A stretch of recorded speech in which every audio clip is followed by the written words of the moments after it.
பாண்டிய குடும்பம் ஹோட்டலில் தங்கிக் கொள்வதாகவும், விஸ்வாமித்திரன் குடும்பம் அவர்கள் வீட்டிற்கும் சென்றுவிட, மற்றவர்கள் அனைவரும் வீட்டிற்கே வந்திருக்க, அப்போதுதான் தீக்ஷண்யாவுடன் பேசிய தினேஷ், அவள் கத்தி மயங்கி சரிந்ததில் அனைவரும் பயத்தோடு இருந்தனர். சந்தோஷிடம் பேசிவிட்டு போனை வைத்த மோகனா, தன்னையே பார்த்து கொண்டிருந்த அனைவரையும் பார்த்து, "தீக்ஷண்யாவுக்கு ஒன்னும் இல்ல, பயப்படாதீங்க" என்றார். அதை கேட்ட பின்பே அனைவருக்கும் நிம்மதியாக இருந்தது. பெருமூச்சு விட்ட தினேஷ், "ரொம்ப பயந்துட்டேன். கொஞ்ச நேரத்துல மனசெல்லாம் படபடன்னு ஆயிடுச்சு" என்று சொல்லியபடி சோஃபாவில் அமர்ந்தவர் மோகனாவிடம், "பாப்பா கொஞ்சம் தண்ணி கொண்டு வாடி" என்றார். ம் என மோகனா கிச்சனுக்கு செல்ல, "இனியா, நிஷா தூங்குறா இல்ல, ஏன் மடியிலே வச்சிட்டு இருக்க? போம்மா, போய் அவளை படுக்க வச்சுட்டு நீயும் படுத்து தூங்கு" என்றார் கீதா. "சரிங்க அத்த" என இனியா கணவனுக்கு கண்ணை காட்டிவிட்டு அங்கிருந்து செல்ல, ஐஸ்வர்யா, சன்வி, "நீங்களும் போய் தூங்குங்க. ஃபோனை பார்த்துட்டு இருக்காதீங்க. கல்யாண பொண்ணு முகம் அப்புறம் களை இல்லாம தான் இருக்கும். யாழி, 2 பேரையும் பார்த்துக்கோ" என்றார் சரோ. "சரிங்க பாட்டி" என யாழி இருவரையும் அழைத்து கொண்டு செல்ல, மோகனா தண்ணீர் கொண்டு வந்து கொடுத்தார். அதை வாங்கி கொடுத்துவிட்டு டீப்பாயில் கிளாஸை வைத்த தினேஷ் காயத்ரியிடம், "காயத்ரி, அவன் ஃபோன் பண்ணானா?" என வசந்தை கேட்க, "மெசேஜ் தான் நான் பண்ணியிருக்காரு. நாளைக்கு தான் வீட்டுக்கு வருவாராம். எங்களை இங்கேயே தங்கிக்க சொன்னாரு" என்றார் காயத்ரி. "சரி, தாராளமா தங்கிக்கோ, உனக்கு இல்லாத இடமா? ஆமா, உன் பையனுக்கு வரத்துக்கு என்ன?" என மாயவன் கேட்க, "என்ன பெரியப்பா இப்படி கேட்டுட்டீங்க? வசந்த் மாமா எப்படி கேஸ் கேஸ்னு ஓட்டுறாரோ, அதே மாதிரி ராணா சக்தி சொல்ற வேலையை முடிக்கிற வரைக்கும் சரியா சாப்பிட கூட மாட்டான். இல்லைன்னா என் தம்பி அவன் சாப்பிட வாயே இல்லாம பண்ணிடுவான். அதான் ஆஃபீஸே கதின்னு கிடக்குறான்" என்றான் சாஹி. "சாஹி சொல்றது சரிதான்னா. உன் பையன் ரொம்ப தான் கொடுமை பண்றான். முன்ன விட கராரா இருக்கான். மாமா பையன்னு கொஞ்சமாவது பாவம் பார்க்கறானா?" என சலித்து கொண்டார் காயத்ரி. "அதுக்கு தான் எங்க அப்பா மாதிரி டாக்டருக்கு படிச்சு வச்சிருக்கணும்" என நக்கலாக கூறினான் சரவணன். "டேய், உன்னை உன் அப்பன் டாக்டருக்கு படிக்க வச்சது அவனுக்கு அப்புறம் நீ ஹாஸ்பிட்டல் பார்த்துக்கணும் தான்" என கிண்டலாக கூறினார் அகில். "என்ன சொல்றீங்க? இதுல இப்படி ஒரு உள்குத்து இருக்கா? நான்லாம் 2 நாள் ஹாஸ்பிட்டல் போறதே பெருசு" என சொல்லியபடி ஹரிஷை பார்த்தவன், "அப்பா, உன்னோட ஆசைக்கு என்ன ஊருக்கு ஆக்கிட்டியே. இதெல்லாம் தெரிஞ்சதுனால தான் அண்ணன் உஷாரா இன்ஜினியரிங் படிச்சதா?" என பாவமாக கேட்டான். அதை கேட்ட அனைவரும் சிரிக்க, மகனை முறைத்து பார்த்த ஹரிஷ், "உனக்கும் பொண்டாட்டி பிள்ளைன்னு வரும். பணம் இருக்குன்னு சும்மா உட்காந்து திங்கலான்னு நினைக்காத சரவணா. உன் அண்ணனுக்கு டாக்டருக்கு படிக்கிறதுல இன்ட்ரெஸ்டே இல்ல. உன்னை படிக்கிறியான்னு கேட்டேன், சரின்னு சொன்னேன். நீ வேண்டான்னு சொல்லியிருந்தா நான் வேற கூட படிக்க வச்சிருப்பேன். அதான் இப்போ டாக்டர் ஆகிட்டல்ல. அதனால உனக்கு கல்யாணம் ஆன உடனே ஹாஸ்பிட்டல் பொறுப்பெல்லாம் உன்கிட்ட தான் ஒப்படைக்க போறேன்" என சீரியஸாக கூறினார். அதை கேட்டு ஆத்ரேயன், சாஹி, வந்தனா, சாய்ரா நால்வரும் அவனையே பாவமாக பார்க்க, "போதும் போதும் பேசினது, போய் படுங்க. சாஹி, இவங்களுக்கு தான் வேலை இல்ல. நாளைக்கு நீ ஆஃபீஸ் போகணும்ல, நேரத்திலே போய் படுப்பா" என்றார் வள்ளி. "சரிங்க பாட்டி, நீங்களும் போய் தூங்குங்க" என்றவன் மோகனா, வர்ஷா, அகிலா, கீதா நால்வரின் கன்னத்திலும் முத்தமிட்டுவிட்டு குட் நைட் என சொல்லிவிட்டு சென்றான். "அண்ணி, அவன் எனக்கு முத்தம் கொடுக்கவே இல்ல" என காயத்ரி முகத்தை தூக்கி வைத்துக்கொண்டு சோகமாக சொல்லவும், சாய்ரா பல்லை கடித்துக்கொண்டு, "அம்மா, நானும் போய் தூங்குறேன்" என சொல்லிவிட்டு சென்றார். "குட்டி, ரொம்ப பண்ணாத. உனக்கு முத்தம் கொடுத்தாதான் உன் புருஷன் அன்னைக்கு ஃபுல்லா உன்னை திட்டிக்கிட்டே இருப்பான். எதுக்கு வம்புன்னு தான் அவன் பாட்டுக்கு போயிட்டான்" என மாயவன் சொல்லவும் அனைவரும் சிரித்தனர். மேலை, குணா, கண்ணன், வள்ளி நால்வரும் மாத்திரை போட்டுவிட்டு தூங்க வேண்டும் என்பதால் அவர்களும் அங்கிருந்து நகர்ந்தனர். ஆத்ரேயன், சரவணன் இருவரும் தோட்டத்திற்கு செல்ல, சரோவை பார்த்த தினேஷ், "சொல்லுங்கம்மா, ரொம்ப நேரமா என்கிட்ட எதையோ சொல்ல வரீங்க. அப்புறம் தயங்குறீங்க. நானும் உங்களை கவனிச்சுட்டு தான் இருக்கேன். என்ன விஷயம்?" என கேட்டார். "ஷன்னி இல்லாதது ஒரு மாதிரி இருக்கு தினேஷ். யாரோ ஒருத்தன் பண்ண தப்புக்கு நம்ம வீட்டு வாரிசு தப்பா அனுபவிக்கிற மாதிரி தோணுது. நானும் பலமுறை ஃபோன் பண்ணிட்டேன். ஒரு முறை கூட எடுக்கல. அவ்ளோ கோவம் அவளுக்கு. நம்ம மேலேயே தப்பு இருக்கு. கொஞ்சம் பொறுமையா விசாரிச்சிருக்கணும். வந்த உடனே அடிச்சிருக்க கூடாது" என கவலையாக கூறினார் சரோ. அதை கேட்டு வர்ஷா, அகிலா, கீதா, புவி, அஸ்வின் என மோகனாவை முறைத்து பார்த்து, "எல்லாம் உன்னாலதான்க்கா. எப்படி நீ பெத்த பொண்ணையே நீ சந்தேகப்படுற? அவ உன் வயித்துல பிறந்தவக்கா. உன்னோட குணம் தானே அவளுக்கும் இருக்கும். எதுக்கு தான் நீ இப்படி அவசரப்படுறியோ தெரியல. எனக்கும் கூட அந்த வீடியோவை பார்த்ததும் கோவம் வந்தாலும் பொறுமையா தான் நான் இருந்தேன். எதுவா இருந்தாலும் நிதானமா ஹேண்டில் பண்ணு" என்ற அஸ்வின் தினேஷன் புறம் திரும்பி, "மாமா, உங்களுக்கு தான் சொல்றேன். இப்பல்லாம் நீங்க அக்கா என்ன பண்ணாலும் அப்படியே கடந்து போயிடுறீங்க. முதல்ல இருந்த மாதிரியே இருங்க. இல்லனா இந்த வீட்ல இன்னும் பல மாற்றம் வந்து குடும்பமே பிரிஞ்சு போயிடும். உங்கள கம்பேர் பண்ணும்போது சக்தி 100% பெட்டர். ஒரு விஷயத்த அலசி, ஆராய்ஞ்சு பொறுமையா முடிவெடுப்பா. உங்க பையனுக்கு இருக்கிற குணம் கூட ஏன் உங்களுக்கு இல்ல? என கோவமாக கேட்டார். அவரின் கேள்வியில் தினேஷ், மாயவன், அகில், மோகனா நால்வருக்கும் சுருக்கென்று இருந்தது. உண்மைதானே! ஷன்னியை அவர்கள் நம்பவில்லையே! என்ன நடந்தது என சொல்லக்கூட அவளுக்கு வாய்ப்பு கொடுக்கவில்லையே! சின்ன பெண் அவள். அவளுக்கு அந்த நொடி எப்படி இருந்திருக்கும் என இப்போது நினைக்கும்போது கூட அவர்களுக்கு செய்த செயலின் வீரியம் புரிந்தது. அஸ்வின், புவி இருவரும் எதுவும் பேசாமல் எழுந்து அவர்களுக்கென்று ஒதுக்கியிருந்த அறைக்கு சென்று விட்டனர். என்னதான் தினேஷ் ஜாம்பவானாக இருந்தாலும் 3 பெண்ணுக்கு தந்தைதானே! அவர் அவசரத்தில் செய்தாலும் தன் பெண் ஒரு அயோக்கியனின் மகனுடன் ஒன்றாக சேர்ந்திருந்த காட்சியை பார்த்து பிடிக்காமல் தானே கோவப்பட்டார். எந்த தந்தையாக இருந்தாலும் அவரிடத்திலிருந்து அதை செய்திருப்பார். ஆனால் கொஞ்சம் நிதானமாக யோசித்திருக்கலாம். ஏனென்றால் இதனால்தான் பல குடும்பத்தில் வேலையிடத்தில் நண்பர்களிடையே என பிரிவு ஏற்படுகிறது. ஏற்கனவே ஷன்னி அனைவரையும் ஒதுக்கியே இருந்து பழகி கொண்டவள்.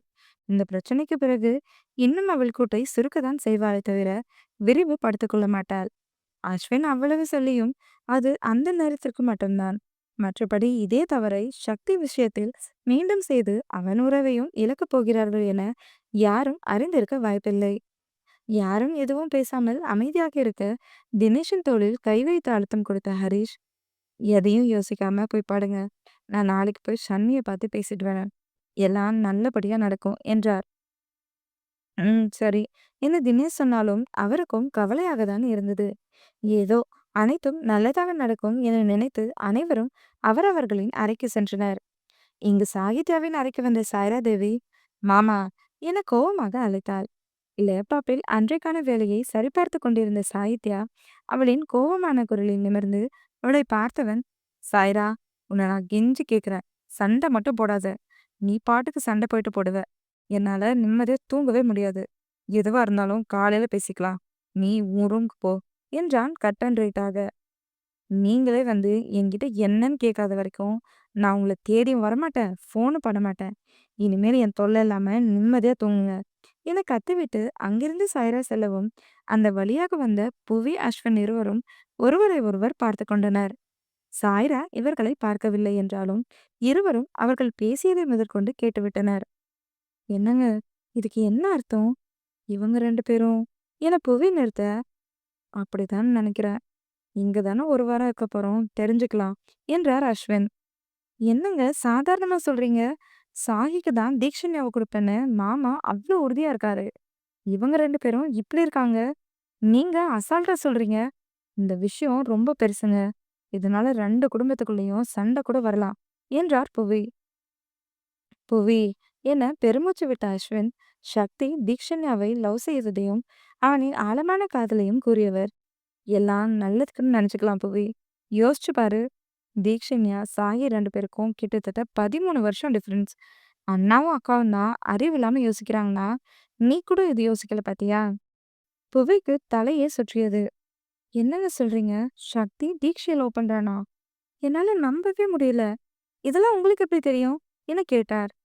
தீக்ஷுக்கு தலையில அடிபட்டு ஹாஸ்பிட்டல்ல இருந்தப்போ தான் எனக்கு தெரியும். அவன் துடிச்ச துடிப்பு என் கண்ணுக்குள்ளேயே இருக்கு. இப்போதைக்கு இத பத்தி பேச வேண்டாம். யார்கிட்டயும் சொல்லவும் சொல்லாத. எல்லாம் தானா நடக்கும். பார்த்துக்கலாம் என அவரை அழைத்து சென்றார் அஸ்வின். தோட்டத்தில் நின்று செயற்கை அருவியை ரசித்துக் கொண்டிருந்த ஆத்ரேயன், சரவணன் இருவருக்கும் மனம் அமைதியாக இருந்தது. ஆத்ரேயனுக்கு அந்த சூழல் பிடித்திருந்தது. இனியாவிடம் இன்று வெரோனிகா பற்றி அனைத்தும் சொல்லிய பிறகே அவளுடன் நிம்மதியாக வாழ வேண்டும் என நினைத்தான். சரவணனுக்கு ரேவதி நினைவு வந்து வந்து சென்றது. அவள் சென்றதிலிருந்தே தினமும் ஏதோ சின்ன விஷயத்திலாவது அவளை நினைவு வந்து செல்லும். அவள் பேசிய பேச்சு, முத்தம் கொடுத்தது, அணைத்தது என அவனை இம்சை செய்யும். ஆனால் அதை அடக்கிக் கொண்டு அதற்கும் அவளையே மனதிற்குள் திட்டிக் கொள்வான். அவள் கல்யாணத்திற்கு வரவேண்டும் என ஆவலாக எதிர்பார்த்து இருக்கின்றான் என்பது அவனுக்கு மட்டுமே தெரியும். ஆனால் அவன் எதிர்பார்த்தை ரேவதி பொய்யாக்குவாள் என அவன் கனவில் கூட நினைத்திருக்க மாட்டான். சில நிமிடங்களில் அண்ணன் தம்பி இருவரும் அமைதியாக அந்த ஏகாந்த சூழ்நிலையை அனுபவித்தனர். சரவணன் தோளில் கை வைத்த ஆத்ரேயன், குட் நைட் டா தம்பி. கனவு கண்டுட்டு இருக்காம சீக்கிரம் போய் படுத்து தூங்கு என்றான். குட் நைட்ண்ணா. நாம என்ன வேலைக்கா போக போறோம்? அதனால கொஞ்ச நேரம் இங்கேயே இருந்துட்டு போய் படுக்கிறேன் என்றான் அவன். சரியென செலவிட்டு அங்கிருந்து அவனுக்கென்று ஒதுக்கப்பட்ட அறைக்கு வந்தான் ஆத்ரேயன்.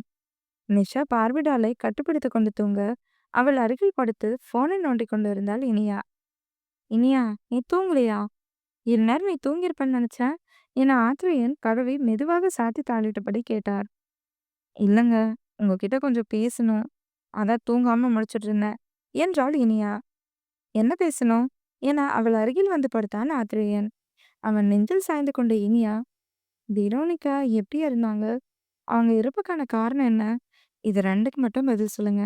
நான் வேற எதையும் கேட்க மாட்டேன் என்றாள். அவளை ஒற்றை கையால் அணைத்துக் கொண்ட ஆத்ரேயன், நானும் அவளும் ஒரே ஸ்கூல் தான் படிச்சோம் இனியா. அங்க போட்டி பொறாம ரொம்ப அதிகம். நான் அப்ப கொஞ்சம் ஜாலியாவே இருப்பேன். பொண்ணுங்க கிட்ட தானா போய் பேசலனாலும், அவங்க வந்து பேசினா கட்டாயம் அவங்கள அலட்சியப்படுத்த மாட்டேன். அப்படி என் கூட வந்து பேசி ஃப்ரெண்ட் ஆனவ தான் வெரோனிகா. அவ என்ன விட ரொம்ப ஜாலி டைப். என் ஃப்ரெண்ட்ஸுக்கு கூட அவள ரொம்ப பிடிக்கும்.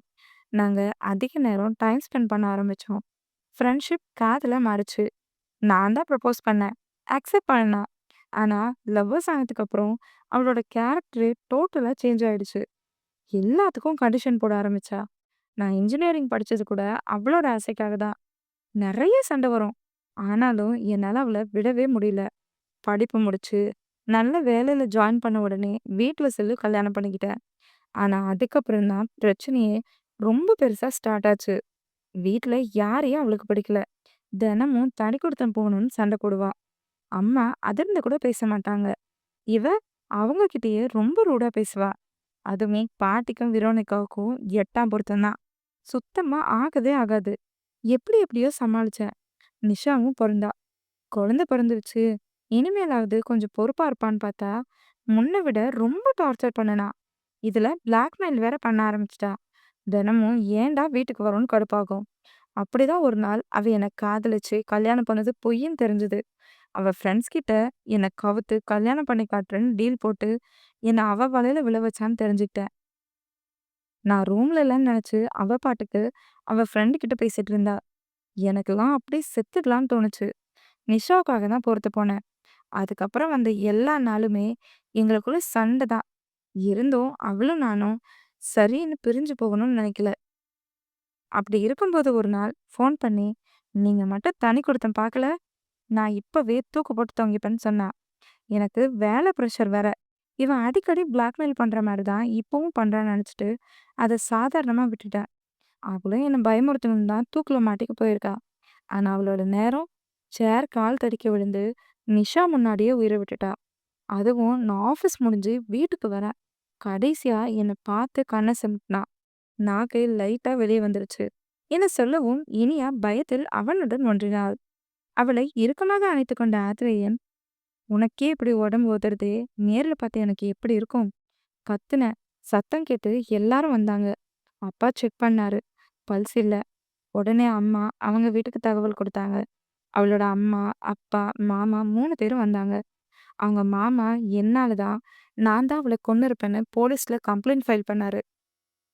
வெரோனிகா என்கிட்ட தான் லாஸ்ட்டா பேசினா. அதனால என்ன அரெஸ்ட் பண்ணாங்க. நிஷா பச்சை குழந்தை. அவள தனியா விட்டுட்டு 10 நாள் ஜெயில்ல இருந்தேன். அப்புறம் வெரோனிகா அம்மா, அப்பாவே நான் அப்படி பண்ணியிருக்க மாட்டேன்னு நம்பி கேஸ வாபஸ் வாங்கிட்டாங்க. அவ்வளோதான். அதுக்கப்புறம் நான் என் பொண்ணுன்னு தனியாவே இருந்துட்டேன். அம்மா பலமுறை 2வது கல்யாணம் பண்ணிக்கோன்னு சொல்லியும் எனக்கு அதுல இஷ்டமே இல்ல. எப்போ உன் கூட ஒண்ணா இருந்தனோ, அப்பவே உன்ன நல்லா பார்த்துக்கணும்னு முடிவு பண்ணிட்டேன். இது எல்லாமே நிஷாவுக்காக தான் பண்ண ஆரம்பிச்சேன். நீ தான் எதுக்கும் பிடி கொடுக்காமலே இருந்த என்றா. சாரி என அவன் கழுத்தில் முகம் பதித்தாள் இனியா.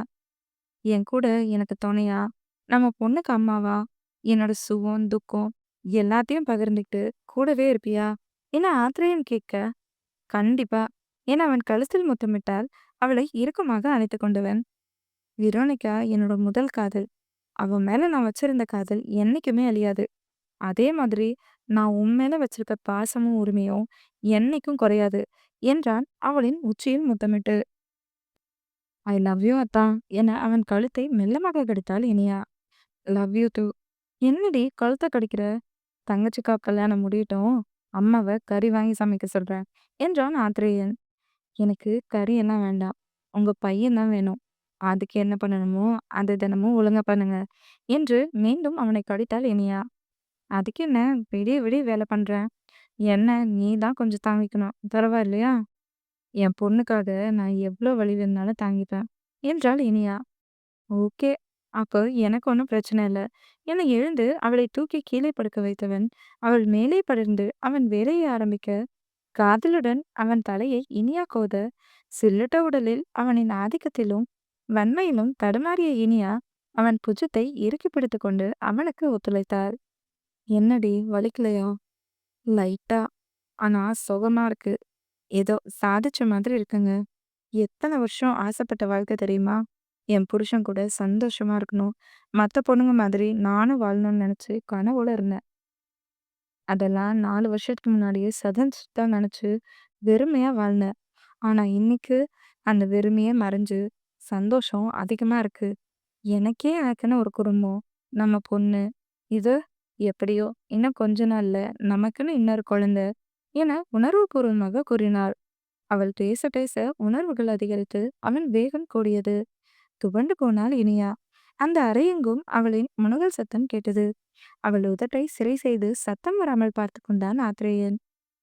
5 நாட்கள் கடந்த நிலையில் சக்தி, மீனா, உதயா மூவரும் ஏர்போர்ட்டில் ஃப்ளைட் அனௌன்ஸ்மெண்ட்டிற்காக காத்திருக்க சக்தியின் மொபைல் சினுங்கியது.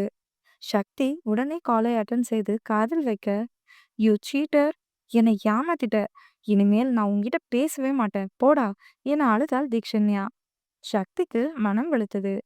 தீ என அழைக்க, பேசாத, பேசவே பேசாததான். நீ என்ன சொன்ன? ஆனா இங்க நடக்கிறது வேற மாதிரி இருக்கு. அம்மா என்னை விடவே மாட்டேங்குது. வந்தனாக்கா கூட வந்து கூப்பிட்டாங்க. போகவே விடல. இதுக்கு நான் ஊர்லயே இருந்திருப்பேன் என அழுது கொண்டே கூறினார்.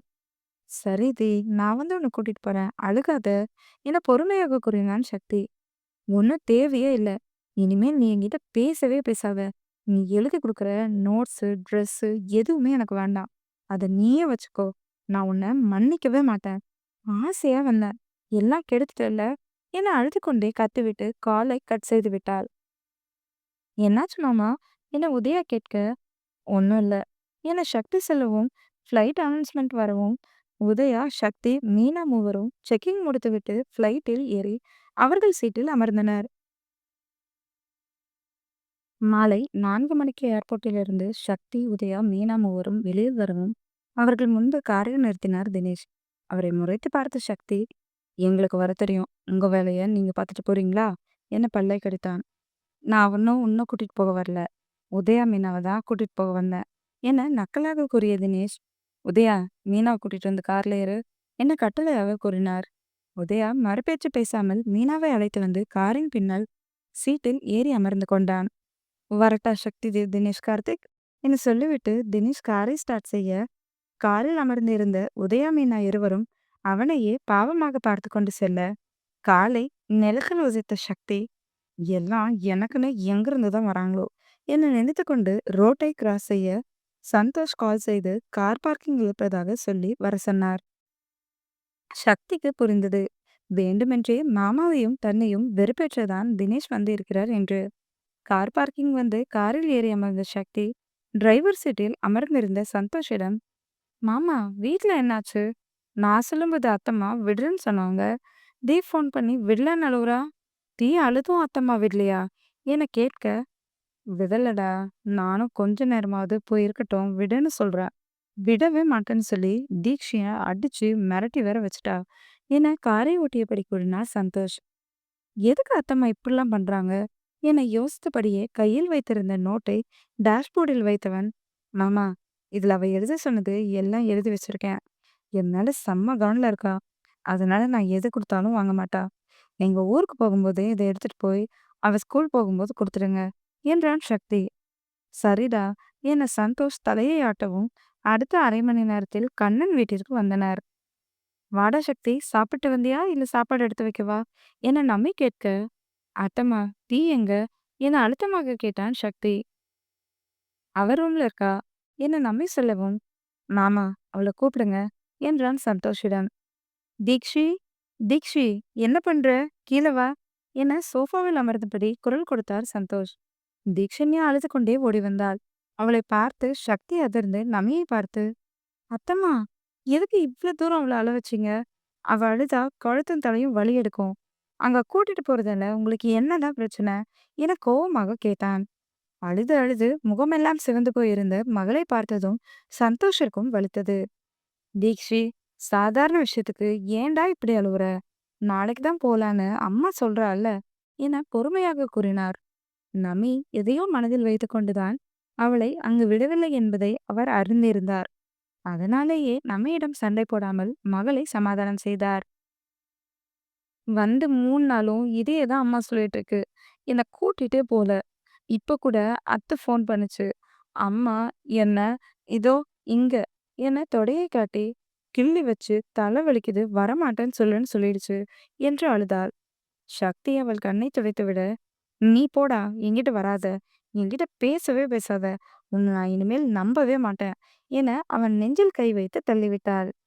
தீக்ஷி என நமி அதட்ட வேகமாக சந்தோஷ் மடியில் அமர்ந்து அவர் நெஞ்சில் சாய்ந்து கொண்டவள், அப்பா கூட்டிட்டு போப்பா, அங்க எல்லாரும் இருக்காங்க, நான் மட்டும் இங்க தனியா இருக்கேன், கீபோர்ட் கூட அங்க தானே இருக்கான், அவன் கூட நான் அமைதியா இருக்கேன்ப்பா, ப்ளீஸ்ப்பா கூட்டிட்டு போய் விடுப்பா என தேம்பி தேம்பி அழுதாள்.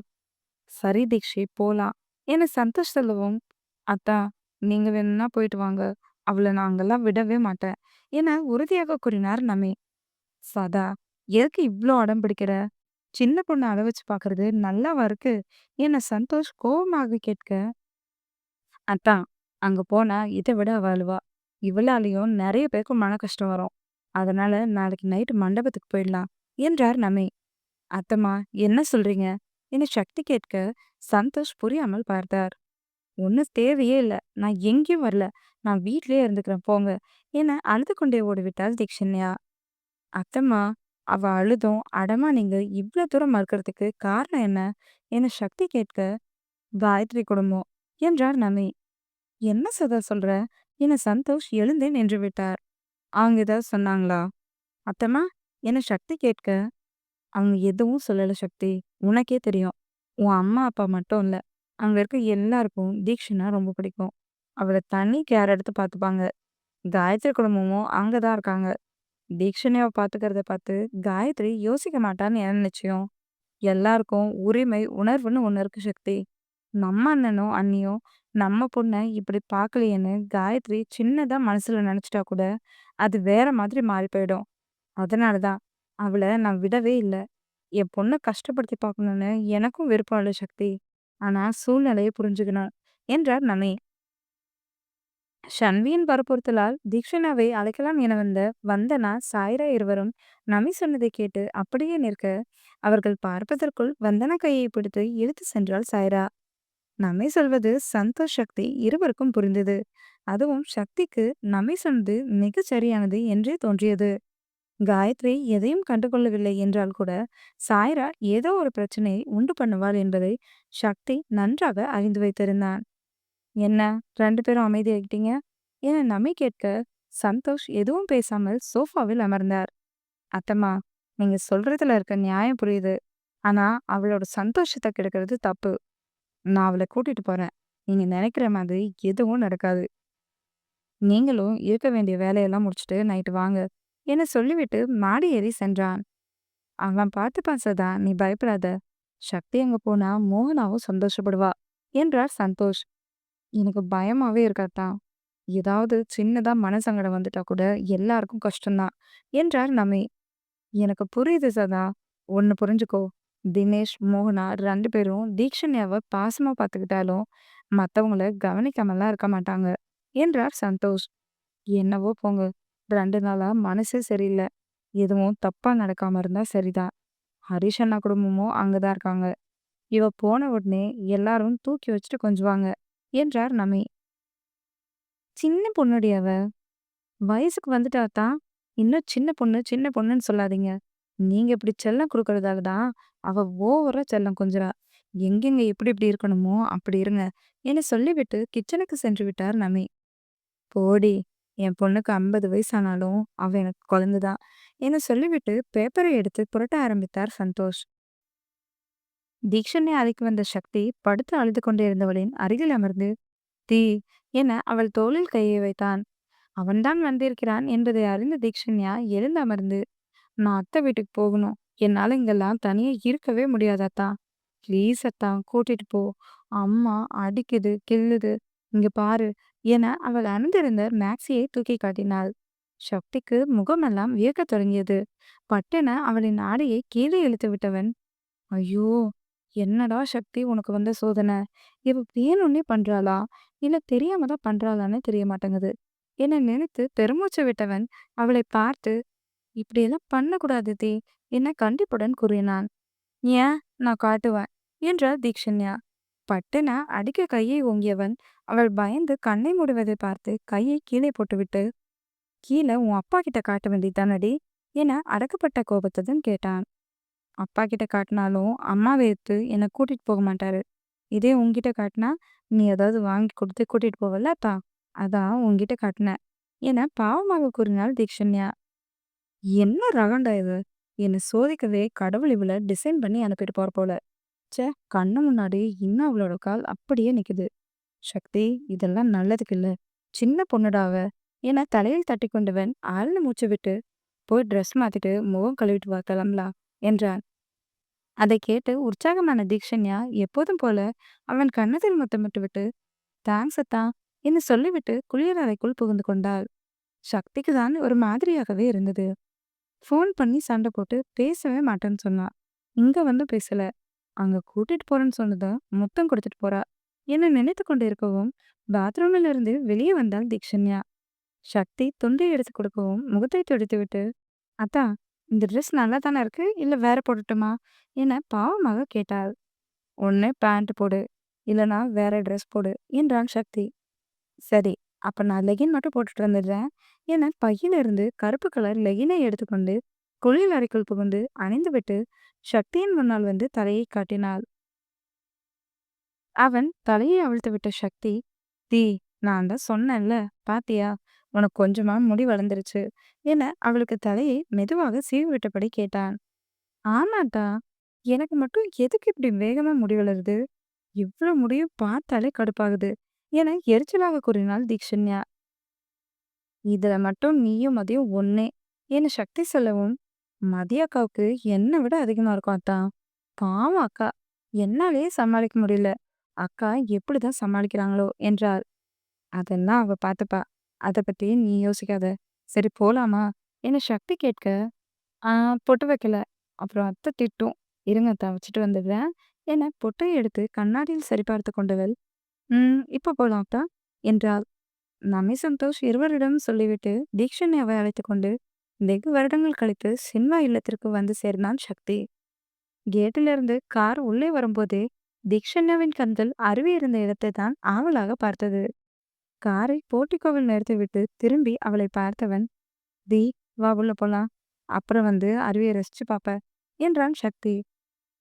சரி என தீக்ஷண்யா இறங்கவும் இருவரும் சேர்ந்து நடந்து வர ஆரத்தி தட்டுடன் வாசலில் நின்று இருந்த மோகனா இருவருக்கும் ஆரத்தி எடுத்து பொட்டு வைத்து விட்டவர் வேலையாட்களிடம் தட்டை கொடுத்துவிட்டு சக்தியை அணைத்து கொண்டு தீக்ஷண்யாவின் கன்னத்தை பிழைத்து கொஞ்சி, என்னடி முகம் ஒரு மாதிரி இருக்கு, அழுதியா என கேட்டார்.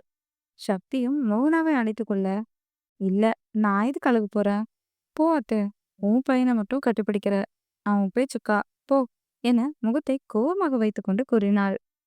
சரி சரி கோச்சுக்காதடி செல்லம் என அவளையும் அணைத்து கொண்டார் மோகனா.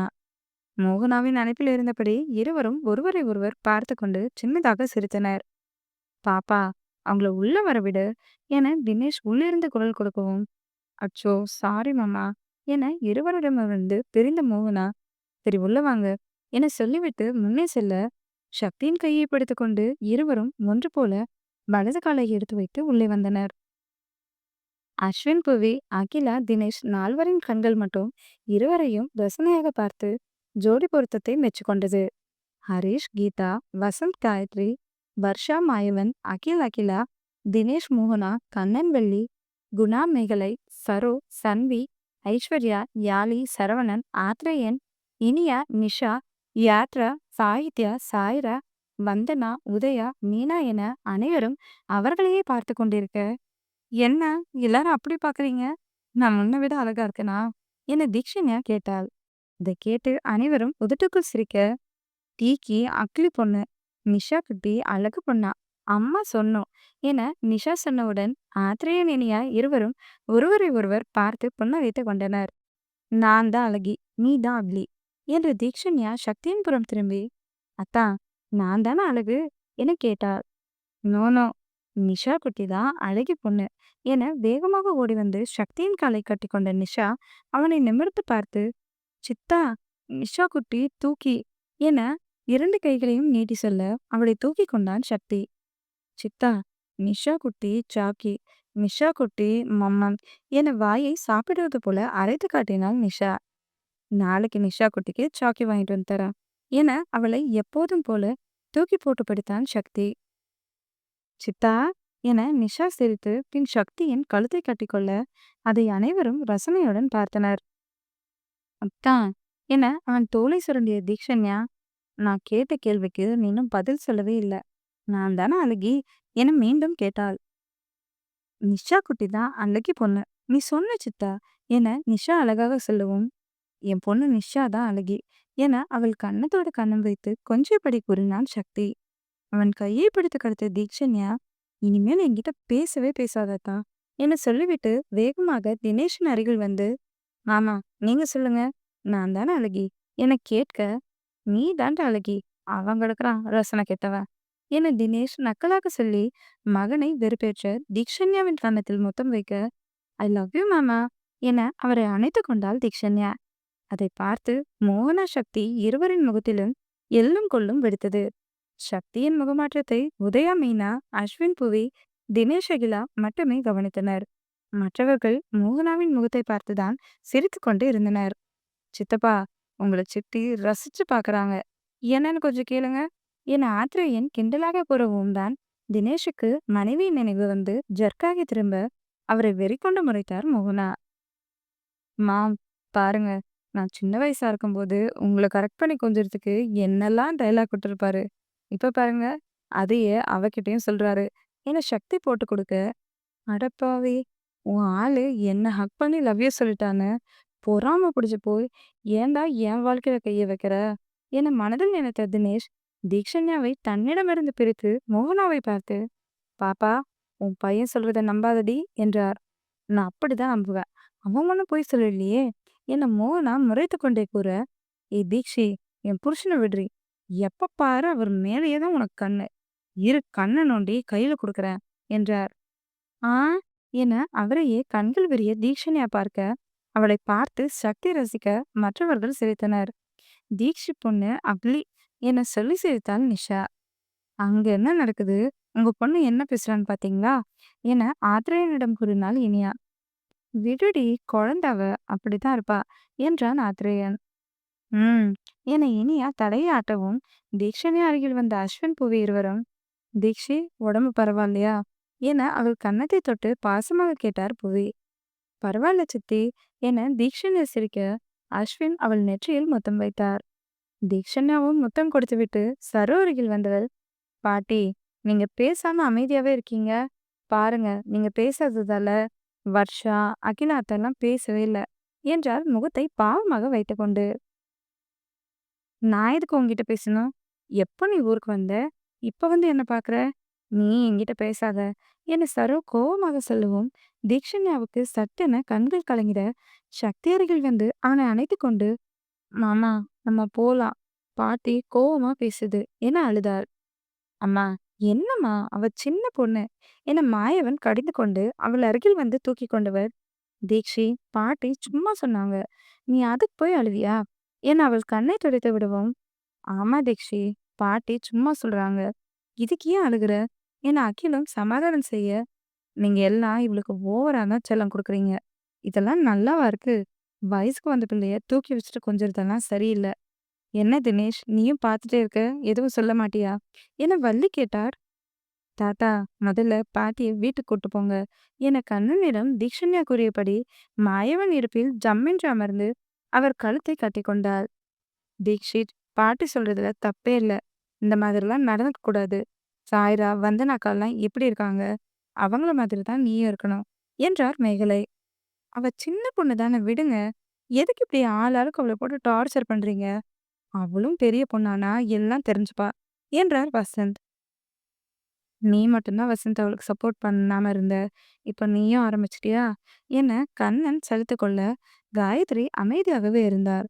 சாய்ரா தான் ஒன்றுக்கு ஒன்பதாக நடந்ததை போட்டுக் கொடுத்து ஒன்றும் தெரியாதது போல இருந்து கொண்டாள்.